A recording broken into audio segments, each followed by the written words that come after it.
VIP voice இன் police. இது police பொதுமக்கள் நல்லுறவுக்கான. அனைவருக்கும் வாய்ஸ் இன் போலீஸ் உங்கள் விஐபியின் வணக்கங்கள். அப்புறம் ஒரு 2 பதிவு போட்டிருந்தாங்க இதுக்கு முன்னாடி. அவங்க சென்னை விஜிலன்ஸ் இன்ஸ்பெக்டர் விமலா அவங்க குறித்து பதிவு போட்டிருந்தான். அப்புறம் கடந்த 17/6/2026 இந்த அம்மா மேலே நடவடிக்கை எடுத்து சஸ்பெண்ட் ஆகிருந்தாங்க. அப்புறம் அந்த 17ஆம் ஆயிருந்தாங்கல்ல, உடனடியாக இங்கே ஹைகோர்ட் போய் இப்போ அந்த சஸ்பென்ஷனுக்கு ஸ்டே வாங்கியிருக்காங்க, ஒரு இன்ட்ரீம் ஸ்டே. அன்னைக்கு இந்த வழக்கு அட்ஜர்ன் ஆகிருக்கு, அது வரைக்கும் ஸ்டே கொடுத்துருக்காங்க. பரவாயில்ல, உடனடியாக ஒரு நீதிமன்றம் போயிருக்காங்க. ஏடிஜியே இந்த நடவடிக்கை எடுத்திருக்காங்க அப்படின்னு சொல்லி ஒரு பயந்து போகாமல் முடங்கி போயிடாமல் நீதிமன்றத்தினுடைய கதவுகளை தட்டியிருக்காங்க. பரவாயில்ல. ஆனாலும் இப்போ இந்த வகையில் இந்த 2-3 நாளாக இந்த அம்மா 24ஆம் தேதி சஸ்பென்ஷனுக்கு ஸ்டே வாங்கியிருக்காங்க. 25ஆம் தேதியிலேருந்து பார்த்தோம்னா இப்போ அந்த ஒரு 2-3 நாளாக இந்த செய்தி ரொம்ப குளோரிஃபை ஆயிருந்துச்சு. அவ்வளோ தூரம் ஒன்றும் சொல்ல வேண்டியதில்லைம்மா, அந்த விமலா இன்ஸ்பெக்டருக்கே சொல்லிக்கிறேன். இதெல்லாம் ஒரு குவைட் காமன். ஒரு சஸ்பென்ஷன் இருந்துச்சுன்னா நீதிமன்றத்திற்கு போய் அந்த சஸ்பென்ஷனுக்கு ஸ்டே வாங்கலாம். இது ஒரு நார்மலாக பார்ப்பாங்க.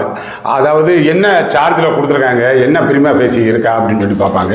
அதில் இல்லைன்றாங்க, ஏதோ ஒரு உள்நோக்கம் இருக்குது, இவர்கள் மீது இந்த சார்ஜ் மெமோ கொடுத்துருக்கிறதுக்கு ஒரு உள்நோக்கம் இருக்குது அப்படின்னு.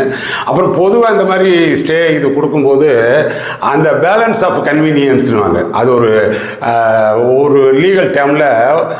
இப்போ என்ன இதில் கலோக்கியலாக சொல்லணும்னா, இப்போ என்ன இந்த சஸ்பென்ஷனை ரத்து பண்ணுறதுனால வேற ஒன்றும் இல்லைல்ல, யாருக்கும் எந்த பாதிப்பும் ஏற்பட போகிறது இல்லைல்ல அப்படின்ற மாதிரி நீதிமன்றம் கருதுச்சுன்னா கொடுத்துருவாங்க. ஏன்னா அதனால் இது மாதிரி சஸ்பென்ஷன், இப்போ சஸ்பென்ஷன் ரிவோகேஷன் கிடையாது, ஒரு இன்ட்ரீம் ஸ்டே கொடுத்துருக்காங்க. பரவாயில்லை, உடனடியாக அந்த முயற்சி எடுத்திருக்கீங்க.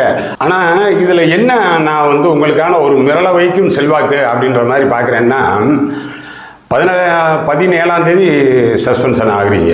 அப்போ தான் சஸ்பெண்ட் ஆர்டர் கொடுத்துருப்பாங்க. நீங்கள் 22ஆம் தேதி கோர்ட்டுக்கு போகிறீங்க.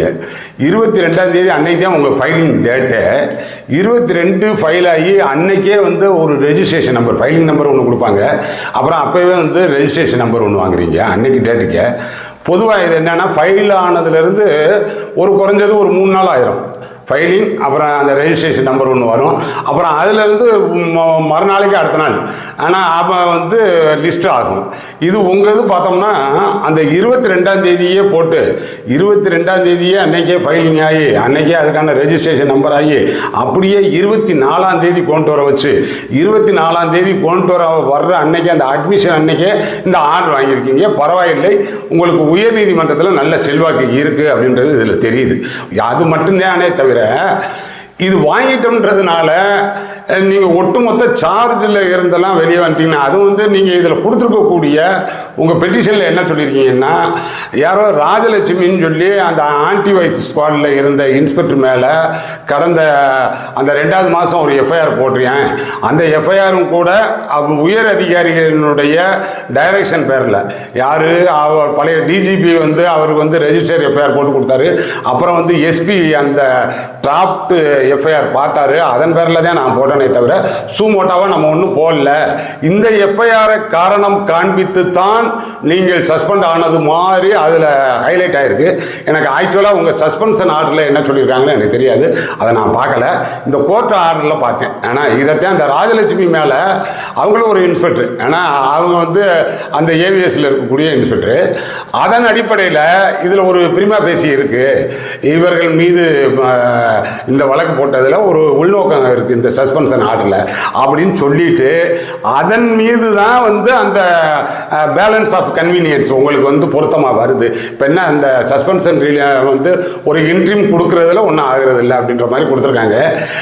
பார்த்துக்குங்க. இப்போ என்ன, நீங்கள் சஸ்பென்ஷன் ரிலீஸ் ஒரு ஸ்டேன்றதுனால இங்கே உங்கள் ஆஃபீஸ் போகிறீங்களா என்னன்னு சொல்லி தெரியலை. பொதுவாக நம்ம சொல்கிறது, இப்போ கலெக்டரேட்லேயோ இல்லைன்னா ஒரு டீச்சர் வேலையோ, ஆனால் ஒரு பள்ளி கல்வித்துறையிலையோ இந்த மாதிரில கூட வாங்கி அவங்க போய் அங்கே தொடர்ந்து வேலை பார்க்க முடியும். போலீஸ் ஆஃபீஸர்ன்ற முறையில் நான் இருந்த துறைன்றதுனால நம்ம இப்படிலாம் வந்து வாங்கி அங்கே போய் பணிபுரிய முடியுமான்றது எனக்கு தெரியலை.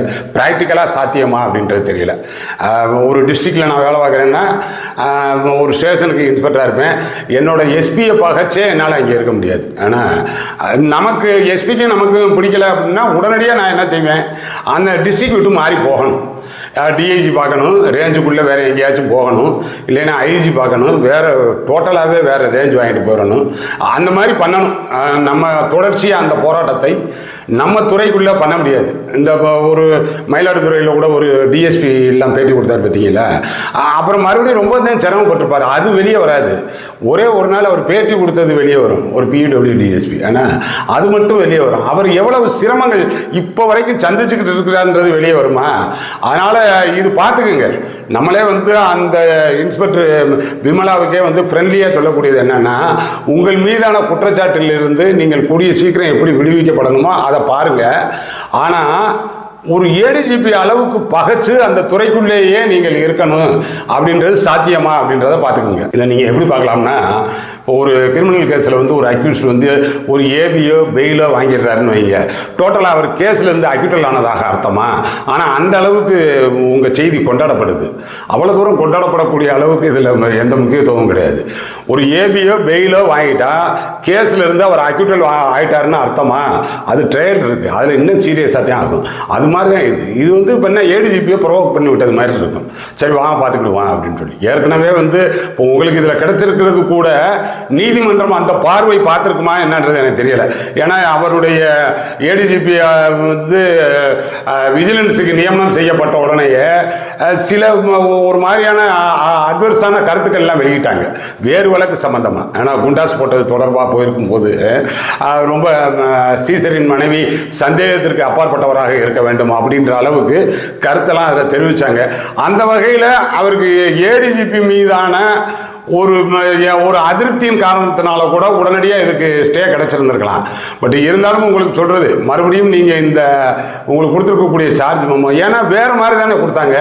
நீங்கள் ஒரு வருவாய்த்துறை அதிகாரியை ப்ரிலிமினரி என்கொயரி நடத்துனீங்க, அவங்ககிட்ட வந்து நீங்கள் அந்த விசாரணையை முடிக்கிறதுக்கு ஒரு பெரிய தொகை கேட்டது மாதிரியும், அப்புறம் அதனை தொடர்ந்து ஒரு சர்ப்ரைஸ் செக்கு அங்கே அடையாருக்கு போன இடத்துல ஒரு 3 இடத்துல ஒரு 56,000 ரூபாயை நீங்களே பிளேஸ் பண்ணி எடுத்தது மாதிரி தான் பத்திரிகை செய்தி வந்துச்சு. அதன் அடிப்படையில் நீங்கள் சஸ்பெண்ட் ஆனீங்களா, இல்லைன்னா இந்த ராஜலட்சுமி மீது வழக்கு போடப்பட்டு அந்த வழக்கு காரணமாகத்தான் சஸ்பெண்ட் ஆனீங்களா அப்படின்றது உங்கள் சஸ்பென்ஷன் உத்தரவு பார்த்தாதான் தெரியும். அது தெரியல எனக்கு. ஆனாலும் இது நீங்கள் நினைக்கிற அளவுக்கு கொண்டாடப்படக்கூடிய அளவுக்கான இது கிடையாது. பார்த்துக்கலாம் அடுத்தடுத்து வரக்கூடியது. இது என்னன்னா அந்த 2 இன்ஸ்பெக்டருக்கான அவர்களுக்கு உரிய ஈகோ பிரச்சனை மாதிரி தெரியுது. 2 தரப்புலையுமே எனக்கு வந்துச்சு. அந்த மாதிரி தான் 372 மடங்கு சொத்து சேர்த்துட்டாங்க. அவர்களே வந்து உயர் அதிகாரிகளுக்கு ஒரு கலெக்ஷன் ஏஜென்ட் மாதிரி தான் இருந்து செயல்பட்டாங்க. யார்? அந்த ராஜலட்சுமி இன்ஸ்பெக்டர் அப்படின்ற மாதிரியும். இவர்கள் லேசான ஆள் இல்லை, இவங்க கிரேட் 1 கான்ஸ்டபிள் என்லீஸ்மெண்ட்டில் இருந்தே அந்த விஜிலன்ஸு இது சம்மந்தமாக தான் இவங்க இருந்துக்கிட்டு இருக்காங்க. இவர்களுக்கு அதை எல்லாமே தெரியும் அப்படின்னாங்க. அப்போ 2 பெண் ஆய்வாளர்களுக்கு இருக்கக்கூடிய ஒரு ஈகோ யுத்தமாகத்தான் என்னால் பார்க்க முடிஞ்சிச்சு. அதன் அடிப்படையில் இது என்னவா பார்ப்பான்.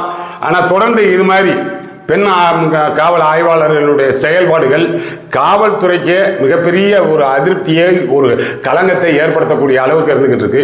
உயர் அதிகாரிகள் யாருக்கும் வந்து இந்த பெண் ஆய்வாளர் நமக்கு வேண்டியவங்க, அவர்கள் நமக்கு வேண்டியவர்கள்னு எந்த ஒரு பாரபட்சம் இல்லாத நடவடிக்கை எடுத்தீங்கன்னாக்கா அது சுத்தமான ஒரு லெவலுக்கு கொண்டு வர முடியும்.